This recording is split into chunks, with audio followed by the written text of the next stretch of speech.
अस्सलामु अलैकुम वरहमतुल्लाहि वबरकातुहू। अल्हम्दुलिल्लाह, अल्लाह के फ़ज़्ल व करम से कल बरोज़े जुमा और 23 रात के 10 बजे हमारा हीरा IBG.in लिंक अल्हम्दुलिल्लाह शुरू हुआ। अल्लाह का बहुत बड़ा फ़ज़ल था और हमारे माशाअल्लाह मेंबर्स भी बहुत एक्टिव थे और काफ़ी मेंबर्स ने लॉगिन किया और काफ़ी मेंबर्स कंटिन्यू करने का अल्हम्दुलिल्लाह किए और काफ़ी मेंबर्स विड्रॉल के लिए भी अपील किए। वो अपडेट आया, मगर मेरा ये अपडेट देने का एक मकसद है कि आज बहुत जल्द कि मैं जब सुबह देखती हूँ ईमेल में और कंप्लेंट बॉक्स में वगैरह सब कुछ भी, तो काफ़ी लोगों ने ये ईमेल किया हुआ है, ये मैसेज दिए हैं कि आपा हम तो कंप्लेंट किए ही नहीं, मगर हमारा नाम कैसे जो है कंप्लेंट में बता रहा है, हमारा नाम कंप्लेंटर्स के अंदर कैसे आ गया। हम लॉगिन होते ही तो हमें ऐसा शो कर रहा है। उसके बाद मैंने कुछ लोगों का नाम लिया और एड्रेस लिया और मैंने चेक किया तो उनका नाम चार्जशीट में मौजूद था, महाराष्ट्र की, और कुछ लोग हैदराबाद से भी थे तो उनका नाम हैदराबाद की चार्जशीट में मौजूद था। कुछ लोग तिरुपति से थे, उनका नाम भी मौजूद था। उनका सरासर यह कहना है कि हम तो कभी ना CCS हैदराबाद को गए और ना हम मुंबई के EOW में गए थे और ना हम तिरुपति में कंप्लेंट करने के लिए गए थे, मगर कैसे हमारा नाम जो है इसमें याद हो गया है, कैसे चार्जशीट में जो है हमारा नाम याद हो गया। तो मुझे बड़ी हैरानियत हुई और पूरी रात के रमज़ान का भी महीना था तो रात में तो जागते ही हैं, तो पूरी रात जो है ऐसे मैसेजेस मोबाइल्स पे आते रहे, ईमेल्स पे आते रहे वगैरह सब कुछ भी।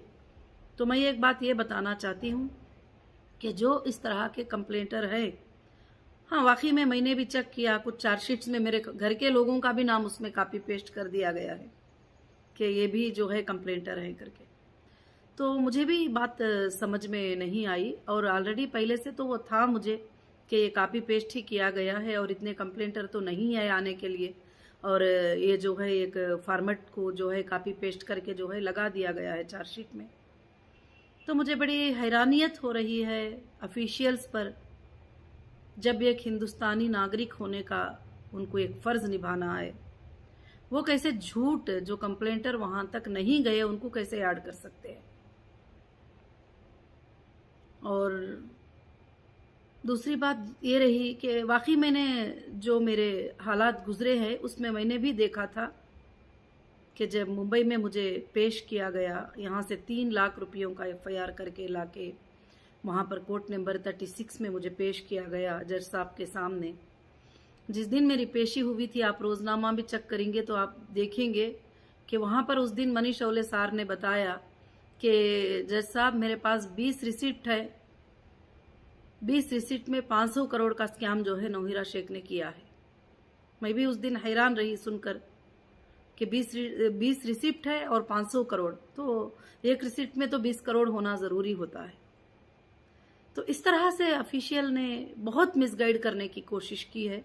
वो किस लिए की है वो मुझे आज तक भी पता नहीं है, उसमें उनका क्या फ़ायदा है मुझे ये भी आज तक पता नहीं है। मगर आज ये जो गलत रिकॉर्ड सबमिट करने की वजह से मेरे काफ़ी मेंबर्स को, जो सच्चे मेंबर्स हैं, उनको परेशानी हो रही है। और मैं जो मेंबर्स नॉन कंप्लेंटर है उनका नाम अगर चार्जशीट में ऐड किया गया है तो आपको फिक्र करने की ज़रूरत नहीं है। और इंशाअल्लाह जो है आपके लिए एक सपोर्टिंग लीगल टीम जल्दी अरेंज की जाएगी और उसमें आप अपने हाथों से लिख कर देंगे कि आपने कंप्लेंट नहीं किया था। तो इंशाअल्लाह जो है फिर बाद में आपके IBG को जो है अनब्लॉक कर दिया जाएगा, अगर वाकई में आप नहीं किए हैं तो। अगर आप किए हैं तो ऑफिशियल के पास उसका सबूत होगा, अगर आप नहीं किए हैं तो आप हमारे पास जो है एक लेटर लिखकर जो है सबमिट कर सकते हैं। इसमें ज़्यादा से ज़्यादा टेंशन लेने की, परेशानी होने की बात नहीं है। अल्लाह से मैं दुआ करती हूँ कि इंशाअल्लाह ये मेरी बात आपको समझ में आ चुकी होंगी और ये जितना भी डेटा चार्जशीट में सबमिट किया गया है, ये ऑलमोस्ट जो है विड्रॉल जो हो गए उनका डेटा सबमिट किया गया है और ये बता रहे हैं कि हम इनको पेमेंट करना है। मगर इंशाल्लाह आइंदा चलकर हम प्रूफ सब बैंक के स्टेटमेंट सब रखेंगे और इंशाल्लाह उस सबूत को जो है पेश करेंगे। मगर बस मुझे आज इतना ही आपको बताना था कि आप टेंशन लेने की ज़रूरत नहीं है। अस्सलाम वालेकुम।